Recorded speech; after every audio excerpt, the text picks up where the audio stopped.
David Turner stood in his kitchen, the late-night silence broken only by the hum of the refrigerator.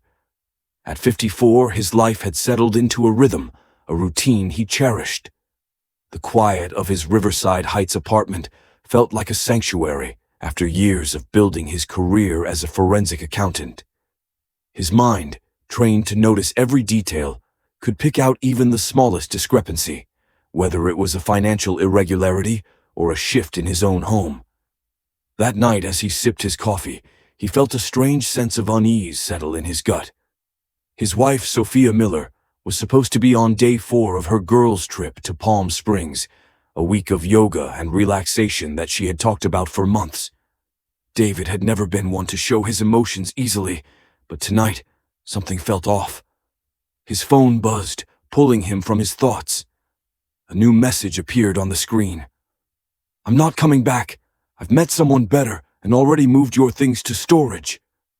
David's heart sank as his eyes moved to the second part of the message, an image of a bank transfer. $118,000 had been moved from their joint savings to Sophia's personal account. The shock hit him like a punch to the gut. He set the phone down slowly, finishing his coffee as if nothing had changed.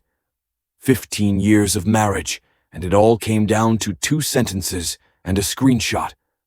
The signs had been there for months. Weekend getaways that stretched into weeks. New clothes that Sophia never wore around him. Phone calls that abruptly ended the moment David entered the room.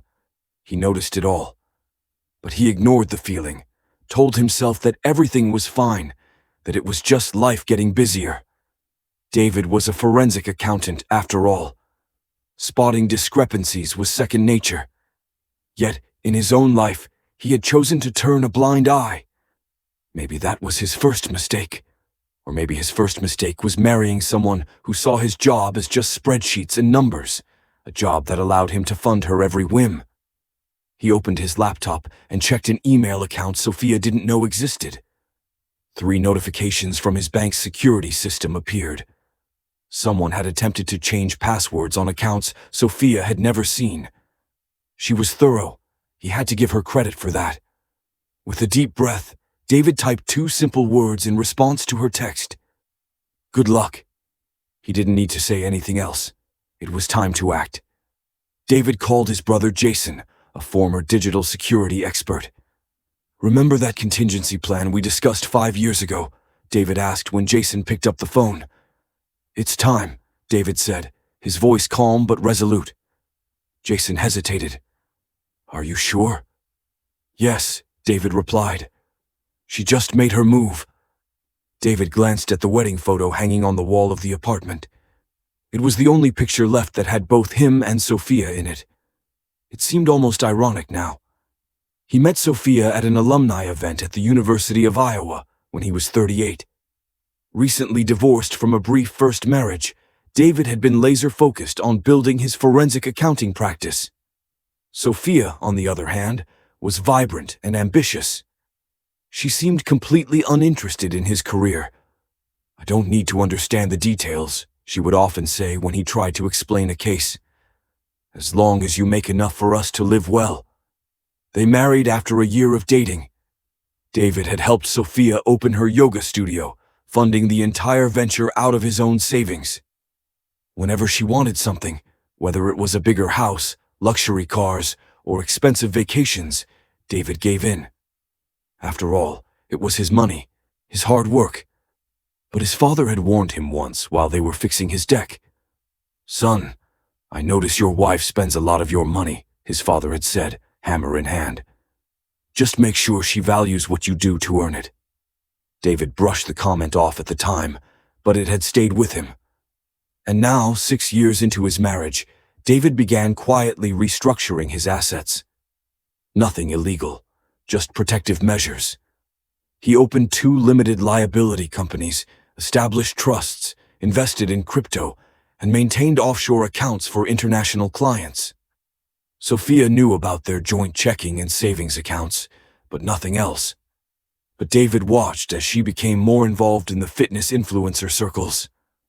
Her Instagram followers grew into the thousands. She started taking more trips with her wellness community. At first, they were weekends, but soon they turned into full weeks. "You wouldn't enjoy it," she'd tell him. "It's all yoga talk and juice cleanses." Last Christmas, she forgot his birthday. When David mentioned it, she bought him an expensive watch as an apology. "I've just been so busy with the studio expansion," she explained. David had accepted the watch, but that night, he finalized the paperwork on his contingency plan. The signs were all there, but he hadn't wanted to see the full picture. The next morning, David woke up early, just as he always did, and made his coffee. Habits were hard to break, even when everything around you was falling apart. He logged into his primary financial management system, which he had customized for his personal use. A few keystrokes later, he activated the contingency protocol that he and Jason had designed years earlier. First, he froze all joint accounts and credit cards. Then, he triggered a fraud alert on the $118,000 transfer, using his banking contacts to expedite the process. He sent the documentation of financial misconduct to his attorney and instructed them to file for divorce immediately. David didn't waste any time. It was clear that Sophia had made her move. Now it was his turn to protect what was his. When his mother picked up the phone, David simply said, "Sophia left me. She took the money and moved my things out while she was on vacation." His mother's voice was soft. "I'm sorry, David, but I'm not surprised. What are you going to do?" "What I've been preparing to do for years," he replied. "Protect what's mine." An hour later, David's phone buzzed again. It was Sophia, calling repeatedly. He declined the call, then let it ring 10 more times. She finally sent a text. "What the hell did you do? The money's gone, and my cards don't work." David didn't respond. Instead, he drove to the storage facility listed in her text. Using the code she had sent, he retrieved 2 boxes of his clothes and his laptop. Everything else, family photos, mementos from his father, books, was gone. That's when something hardened inside him. This wasn't just about money anymore. It was about 15 years of his life discarded without a second thought. It was about someone thinking they could erase him from his own life. He stopped at a coffee shop and opened his laptop. Using financial databases only available to licensed investigators, he pulled up everything he could find on Chris Stevens, the man Sophia had been tagging in photos for months. The someone better she had mentioned. What David found confirmed his suspicions. Chris Stevens was a man who had built his career on appearance, but was drowning in debt. His gym business was leveraged to the hilt, with maxed-out credit cards, a lease he couldn't afford, and, most worrying of all, Sophia had co-signed on a car loan with him 2 months earlier. David closed his laptop and drove to a hotel. For the first time in years, he felt completely clear on what needed to be done. He wasn't angry anymore. He was focused. David Turner sat in the sterile hotel room, the dim light of the desk lamp casting long shadows across the walls. His mind was sharp, focused. He had always prided himself on his ability to analyze patterns and detect inconsistencies, but nothing had prepared him for the emotional weight of betrayal. The last few days had been a blur. After activating his contingency plan and freezing their joint accounts, David had moved swiftly, putting legal and financial safeguards in place. But it wasn't just about the money anymore. It was about something deeper, about trust, loyalty, and the years of his life that Sophia had quietly shredded. David had spent years building his forensic accounting practice, tracking down discrepancies and uncovering fraud. Now, he was using those same skills to unravel the layers of deceit that had been woven into his marriage. He opened his laptop, his fingers moving quickly as he began his investigation into Sophia's finances and activities. Using financial databases and his contacts in the banking world, David began to dig into the trail that Sophia had left behind. The first thing he uncovered was a series of small but consistent withdrawals from their joint account, each one going to accounts that Sophia had never mentioned. The amounts started small but quickly escalated, a few $100s here, a few thousand there. But there was a pattern. They all pointed to a company, Chris Stevens' fitness brand, Stevens Fitness. David's heart tightened in his chest. It wasn't just the $118,000 transfer. It was everything. Sophia had been siphoning money for over a year, funding Chris's failing business and their new life together. She had been planning her escape for months, if not years, and David had been none the wiser. With a steady hand, David pulled up the records for Chris Stevens' business. What he found sent a chill through him. Stevens Fitness was a business on the verge of collapse. There were maxed-out business credit cards, a lease for the gym that Chris couldn't afford, and unpaid loans scattered across the company's financial history. But the worst part was this. Sophia had co-signed on a car loan for Chris Stevens just 2 months earlier. A loan that tied David's assets to Chris's failing business. David's breath came in shallow bursts as the weight of the discovery settled over him. Sophia wasn't just leaving him for another man. She was financially entangling him in a web of debt that would be nearly impossible to untangle. But David wasn't surprised. He had suspected something for a long time. The warning signs were there. The long weekends, the unspoken tension, the distance that had slowly crept between them. And David had done nothing to stop it. He had been too comfortable, too willing to turn a blind eye. Now it was time to make sure that Sophia didn't take him down with her. The next few days were a whirlwind of activity. David worked with his attorney to file for divorce and began gathering evidence to prove that Sophia's actions were not just a betrayal, but financial misconduct. His attorney advised him to file for emergency asset protection, but David knew it would take more than that to ensure his future security. In the meantime, David continued to dig. He spoke with his banking contacts, gathering evidence that showed how Sophia had used their joint accounts as a springboard for her new life. She had been siphoning money from the account to fund Chris's business, paying for their vacations, and even co-signing loans in David's name. One evening, as David sat in his hotel room poring over documents, his phone buzzed. It was a text from Sophia. "I need to talk. There's been a misunderstanding with the bank. Please, let's work this out." David stared at the screen, his fingers hovering over the keys. He didn't want to respond. There was nothing left to say. Sophia had made her choice, but he couldn't help himself. He typed a single line in response. "It's too late for that." David didn't hear from her again that night, but the next day, his phone was flooded with messages from mutual friends. They had all heard about the divorce. They all seemed to think David was the villain in this story. "Why are you doing this to her?" one message read. "You're just trying to punish her."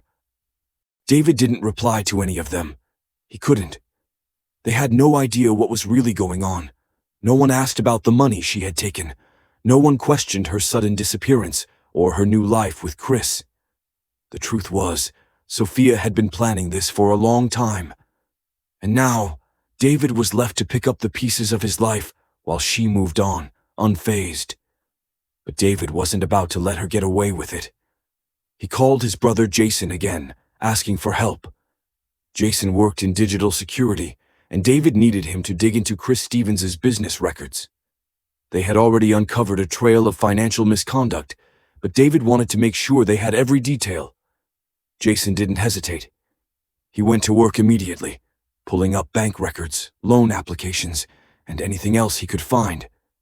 3 hours later, he had the answers David was looking for. Chris Stevens wasn't just drowning in debt, he was sinking. His social media presence painted a picture of success, but the reality was far different. The gym was failing, and the loans were piling up. And what made it worse was that Sophia had co-signed many of them, using David's assets as collateral without his knowledge. Jason sat across from David, his brow furrowed as he read through the documents. "Look at this," he said, pointing to a loan application Chris had made for gym equipment. "Sophia co-signed this, and it's all tied to your name." David leaned forward, his eyes narrowing. "How much are we talking about?" $75,000, Jason replied. "That's the equipment loan, but there's more. 3 credit cards, a car lease, and a commercial space rental. Sophia co-signed on all of them.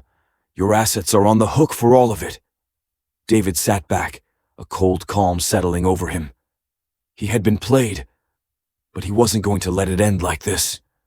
That afternoon, David met with his attorney and reviewed everything they had uncovered. The loan fraud was enough to freeze all assets and prevent Sophia from accessing any more of their joint funds. David was going to protect himself, no matter what it took. The next morning, David walked into the sleek, modern gym that Chris Stevens had built. The place was crowded with young, trendy clients who seemed oblivious to the mess beneath the surface. Chris spotted David immediately. "You must be David," he said, walking over with a smile that didn't reach his eyes. "Dana's mentioned you." "It's Sophia now," David said, his tone cold. "We need to talk privately." Chris led him into a glass-walled office, visible to everyone but soundproof. "What can I do for you?" Chris asked, his smile faltering as David placed a folder full of financial documents on the desk. David looked him square in the eye. "This is every financial document connecting you to Sophia. Loans, credit cards, leases, all co-signed using our marital assets as security." Chris picked up the folder and began flipping through the pages. "I don't understand. These are legitimate business arrangements between Sophia and me." David leaned forward, his voice steady. "Maybe, but the banks approved them based on our combined assets and income. And now that Sophia is no longer my wife, those guarantees are invalid." Chris's face drained of color as he flipped through the documents. "What do you want from me?" "Nothing," David said, standing up. "I just thought you should know what's coming. The banks will be calling those loans due very soon." As David turned to leave, he paused at the door. "One more thing," he added. "When Sophia moved out, she took some items that belonged to me. Family photos, my father's watch, things that can't be replaced. See what you can do about that." Chris didn't answer. He just stared at David as he walked out. David Turner sat back in his office chair, the faint hum of the city outside his window, the only sound breaking the stillness.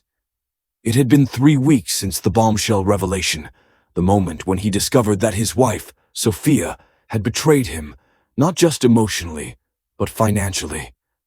3 weeks since the quiet unraveling of everything he thought he knew about his marriage, and about her. But now, with the wheels of legal action in motion, David was starting to feel a strange sense of relief. The fight was far from over, but he was no longer in the dark. He had the evidence, the legal support, and most importantly, the strength to move forward. For the first time in years, David felt free. That morning, his attorney called to update him. "We've found something interesting," she said, her voice calm but serious. "It looks like Sophia's been siphoning money from your joint account for over a year. Small transfers at first, but then larger amounts. And we know where it went." David leaned forward, his pulse quickening. "Where?" "Most of it was funneled into her business with Chris Stevens. But here's the kicker," his attorney continued. "She used your joint funds to finance almost $80,000 in business expenses, without your knowledge or consent." David sat quietly, absorbing the news. It wasn't a surprise. In fact, part of him had expected it. But hearing it confirmed, hearing the details unfold in front of him, made the betrayal feel all the more real. His attorney went on. "We're filing for financial infidelity in the divorce proceedings. This will help protect your assets." David's mind raced. The pieces were all falling into place. Sophia had been so meticulous in her deceit, siphoning funds, co-signing loans, and leveraging their marriage to secure her new life with Chris. Now David would use her own actions to protect what was rightfully his. The phone buzzed again, Sophia's name flashing across the screen. David stared at it for a moment before declining the call. This time, there was nothing she could say that would change his mind. She had tried everything.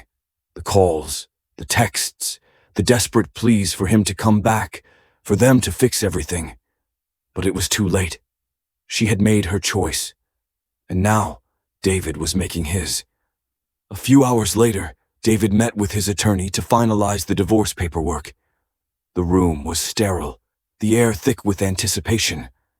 As they went over the details, David felt a strange sense of clarity.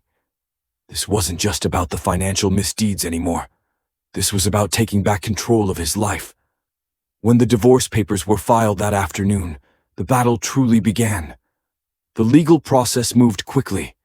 The emergency asset protection order was granted, freezing Sophia's access to their shared assets. But that was just the beginning. The investigation into the fraudulent loans, the co-signed debts, and the stolen funds continued. Meanwhile, Sophia was in full damage control mode. She had hired a new attorney, one who seemed more than willing to throw every legal threat her way. It was clear that she didn't expect David to fight back this hard. That evening, David sat in his hotel room, sipping a glass of bourbon as he read through the latest updates. His phone buzzed again. Another message from Sophia. "What have you done to me, David? The bank's calling in all of Chris's loans. Everything is falling apart. I didn't think you would do this to me." David read the message and felt a fleeting sense of pity for her. It wasn't sympathy, not really. But he couldn't help but acknowledge that her world was crumbling. She was facing the consequences of her actions, and now she was seeing just how far-reaching her betrayal had been. He didn't respond. There was nothing left to say. The next morning, David walked into his office, as he had done countless times before. But this time, something felt different. He had been to the depths of anger and frustration, but now he felt calm, almost at peace. His assistant Valerie looked up from her desk. "Leonard, I thought you'd be taking some time off," she said, surprised to see him back so soon. "I'm fine," David replied, his tone steady. "Any word from Sophia?" Valerie nodded. "She's called 3 times already. She's, pretty upset. Says there's been a misunderstanding with your accounts. She wants to talk to you urgently." David leaned back in his chair, a small, knowing smile tugging at the corners of his lips. "If she calls again, tell her to contact my attorney." By noon, Sophia had escalated from calls to appearing in person. David was in the middle of reviewing documents when the receptionist buzzed his office. "Your wife is here. She's, quite insistent," the receptionist said. David sighed. He stood up and walked to the lobby, his shoes clicking against the tile floor. Sophia stood there, wearing her designer sunglasses, her yoga outfit looking pristine as always. She smiled when she saw him, the same smile that David had seen countless times when she wanted something. "David, there's been a huge misunderstanding with the bank," she said, her voice loud enough for the entire lobby to hear. "All our accounts are frozen. The cards aren't working." David raised an eyebrow, unimpressed. "It's not a misunderstanding, Sophia. You transferred money without authorization. The bank flagged it as fraud." Her smile faltered, and for a brief moment, David saw a flicker of panic in her eyes. "It was our joint account," she argued, her voice growing defensive. "I'm your wife. You're my soon-to-be ex-wife, who emptied our savings and informed me you'd moved on with someone new. That's financial misconduct." Sophia's voice dropped to a hiss. "You can't do this to me, David." David's expression didn't change. "No, I can't. But you can certainly do it to yourself. You've already made your bed." Her face turned white as she tried to find a way out of the situation. "I've already put down deposits on a new place," she muttered. David nodded. "I'm sure you have. But don't worry. I'll be sure to let the courts know exactly what's going on." Sophia's eyes narrowed, and she shot back. "I deserve half of everything." David's lips curved into a cold smile. "Half of what's in those accounts? Sure, but you seem to be under the impression that that's all there is." Sophia blinked, confused. "What are you talking about?"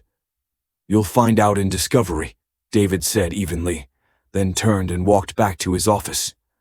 Later that afternoon, David received an email from Sophia's newly hired attorney. The message demanded immediate access to all of David's financial records and threatened to expose irregularities in his accounting practice if he didn't comply. David smirked. It was an amateur move. He forwarded the email to his attorney with a simple note: "Proceed as planned." As the days went by, Sophia rallied mutual friends to her side. Her phone filled with messages asking why David was being so vindictive and controlling. But no one questioned where she had been for the past week or who she had been with. No one asked about the money she had taken. David didn't respond to any of them. He didn't need to. He had all the facts on his side. 3 days later, his attorney called again. "We've got something," she said, her voice tinged with triumph. "Sophia's been siphoning funds from your joint account for over a year. Small transfers at first, but now it's adding up to almost $80,000. Most of it went to that business of hers." David nodded. "It's exactly what I thought." The news didn't shake him. He had known for a while now that Sophia was behind everything, but now it was time for her to face the consequences. And face them she did. At the mediation, Sophia looked exhausted. Her designer outfit and perfect makeup couldn't hide the strain in her face. Her attorney spoke first, offering a deal that was less than generous. David's attorney smiled politely and slid a document across the table. "This is the bank's fraud investigation," she said. "It's been completed, and it's clear that Sophia forged David's signature on several loan documents. The bank has already referred the matter to the district attorney for further investigation." Sophia's attorney turned pale as he read the document. "You can't be serious," he whispered to Sophia. David remained calm. "I didn't file the charges. The bank did. But that's what happens when you commit fraud." Sophia turned to David, her eyes wide with disbelief. "You can't do this." "I didn't," David said coolly. "You did this, and now you'll face the consequences." In the end, Sophia signed the settlement without further argument. She would keep her yoga studio, her car, and whatever personal belongings she could claim, but she would not get alimony. She would also be responsible for the debts she had racked up in David's name. As David walked out of the mediation room, he felt a quiet sense of victory, not because he had won, but because he had finally taken control of his life again. Days later, David moved out of the hotel and into a modest home near downtown. It wasn't much, just a small craftsman house with good bones that needed some work. But it was his, and it was the first time in years that he felt like he was truly living for himself. Through mutual friends, David heard that Sophia had moved to Colorado to start over. Chris Stevens's gym had been sold to a national chain, and he had relocated to Miami to expand his brand. But no one ever mentioned what had really happened. People rarely advertised their failures. David didn't care. He had moved on, and he was finally free. As he sat on his back porch one quiet evening, a glass of bourbon in hand, David thought about the last 15 years, how he had allowed someone else to define his life, his worth, how he had ignored the signs, hoping things would get better on their own, and how, in the end, he had always known that this day would come.